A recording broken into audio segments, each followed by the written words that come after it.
Dahak merupakan lendir yang berfungsi untuk melindungi dan membersihkan saluran pernafasan dari benda asing seperti debu, asap rokok, serta kuman dan virus-virus penyebab infeksi. Namun, ketika saluran nafas mengalami peradangan atau infeksi, dahak akan diproduksi lebih banyak sehingga menumpuk di tenggorokan dan menimbulkan rasa tidak nyaman atau bahkan sampai membuat nafas tidak lega. Agar dahak tidak semakin menumpuk, ada sejumlah cara untuk mengeluarkan dahak di tenggorokan yang dapat dilakukan dengan mudah di rumah.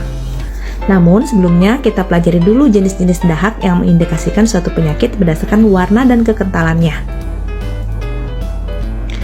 Yang pertama, warna hijau atau kuning menandakan bahwa tubuh sedang melawan infeksi. Warna ini berasal dari sel darah putih. Coklat menandakan adanya darah yang sudah tua dalam dahak. Warna putih bisa terjadi ketika seseorang terkena kondisi penyakit tertentu seperti bronkitis akut, asam lambung, hingga gagal jantung. Warna hitam disebut juga dengan melanoptisis yang mengindikasikan adanya jamur dan infeksi dalam tubuh penderitanya. Warna bening bisa disebabkan oleh alergi rinitis, bronkitis akut, atau pneumonia akut. Warna merah menandakan adanya kandungan darah di dalamnya. Hal ini menandakan ada infeksi atau luka di dalam pernafasan. Berikut ini kekentalan dahak berdasarkan konsistensinya: mukoid, mukopurulen, purulen, ataupun purulen. Cara mengatasi dahak yang mengganggu. Agar tenggorokan kembali lega, ada beberapa cara mengeluarkan dahak. Perbanyak konsumsi cairan. Cara paling sederhana yang bisa Anda lakukan untuk mengeluarkan dahak sekaligus meredakan rasa nyeri pada tenggorokan. Namun, selain air putih, campuran air hangat dengan madu, propolis, dan lemon atau jahe, jus buah, dan sup hangat juga bisa menjadi pilihan Anda untuk membantu mengencerkan dan mengeluarkan dahak sehingga tenggorokan terasa lebih lega. Yang kedua, berkumur dengan air garam. Garam telah lama dikenal sebagai antiseptik alami yang efektif untuk membunuh kuman termasuk yang terdapat di tenggorokan.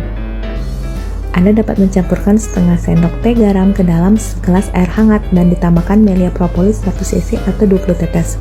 Kemudian aduk dengan berkumur sehingga larutan garam tersebut mengenai tenggorokan atau gargling selama 60 detik. Anda bisa berkumur dengan air hangat itu 2 atau 3 kali sehari. Yang ketiga, hirup uap hangat. Hal ini bisa Anda lakukan dengan menggunakan alat pelembab ruangan atau humidifier, mandi air hangat, atau bernafas menggunakan handuk yang telah diperas setelah dicelupkan ke dalam air hangat. Atau bisa juga dengan menghirup uap air hangat dari air mendidih yang ditambahkan melia propolis 5 cc dalam mangkuk. Anda juga disarankan untuk memperbanyak istirahat, berhenti merokok, menghindari paparan polusi udara, dan menjaga kebersihan udara di dalam rumah agar gejala penyakit saluran pernapasan yang Anda alami termasuk dahak pada tenggorokan lebih cepat teratasi. Konsultasi ke dokter bila Anda merasakan keluhan lainnya seperti dahak semakin mengental dan mengalami perubahan warna, demam, mengi, nyeri dada, bahkan sesak nafas. Jangan ragu untuk konsultasi ke dokter untuk mendapatkan penanganan yang lebih lanjut.